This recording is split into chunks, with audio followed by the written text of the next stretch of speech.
it's Lisa with InkandInspirations.com. Thanks for joining me today. In this video, we're going to be looking at another coloring technique with blender pens and embossing. So let's take a look. In this video, I'm going to be showing you the little coloring technique I used for this basket of flowers from the Sprinkles of Life set. And I'm starting with a piece of Whisper White cardstock, and I'm going to use some soft suede ink and the little basket stamp image from that Sprinkles of Life set. I'm going to ink up that photopolymer stamp, and I'm going to come down close to the bottom because I'm going to be punching it out. Now, for Whisper White cardstock, it's not like water paper. It doesn't take a lot of water, so blender pens are great to use to spread the color.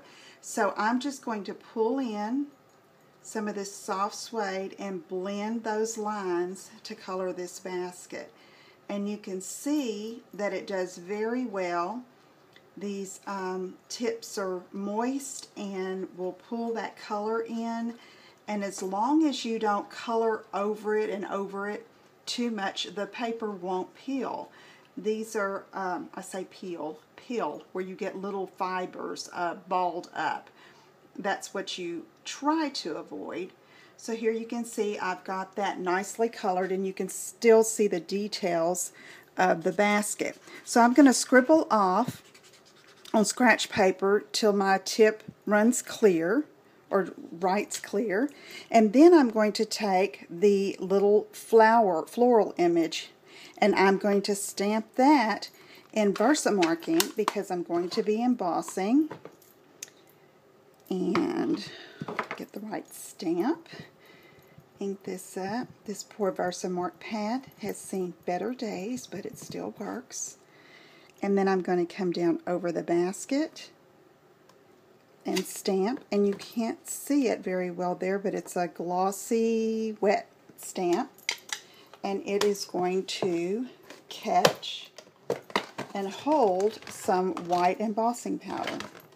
So I've got it here in my little plastic container. I'm going to sprinkle it over, and there you can see how it has adhered or stuck to the Versamark. I'm going to set that aside.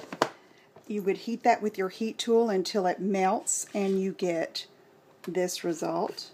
You can see that it's shiny. Hope you can see that there. And now we're going to do a little bit of coloring. Now I'm using some of the new In Colors 2015-2017, and I'm starting with Delightful Dijon. Love the names.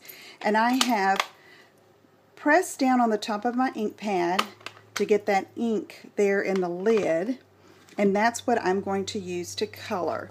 So I'm going to pick up a little bit of that ink, and I'm going to hold this where I can see the floral centers, and that's a little darker than I wanted it, so I'm going to scribble it off a little bit and just go around. And because I'm wanting a watercolor look, I don't worry too much if I'm exactly in the lines. Okay, let's see.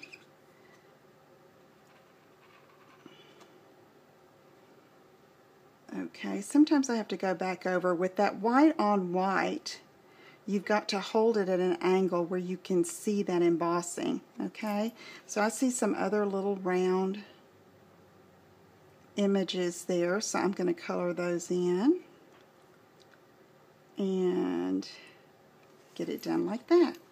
So that's enough of that Dijon. I'm going to leave it open in case I have to go back. I'm going to scribble off on scratch paper. I'll show you here till it runs clear. And I've got Watermelon Wonder, and I'm going to pull some of that ink, and I don't want it too dark, and I am at an angle where I can see these petals.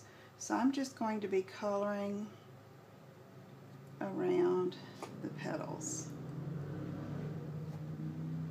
And you can see I don't have to re-ink very often. It's still holding it on that felt tip.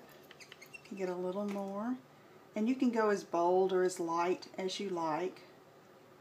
So I'm getting the flowers going around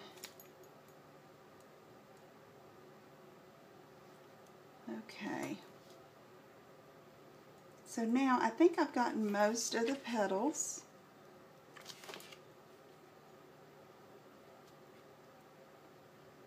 And now I'm going to scratch off again and get that Watermelon Wonder off.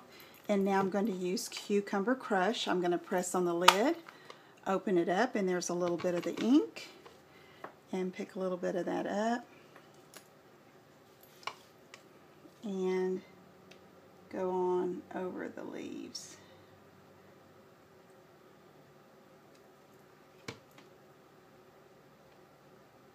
This is just another way to get a watercolor look with these blender pens, and using the white embossing powder really gives it a different look than if you were stamping in a color, such as if you were doing this in black, you would want to use black Stays-On, jet black Stays-On, so that it would not run or smear.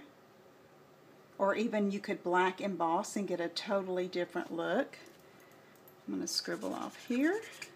Pick up a little bit more. I see some more petals here that I can fill in. And again, and then pick up a little bit more Dijon.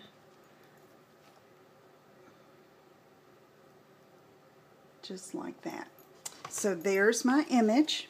And then what I'm going to do is take a 2-inch circle punch and punch it out. And here's my finished card.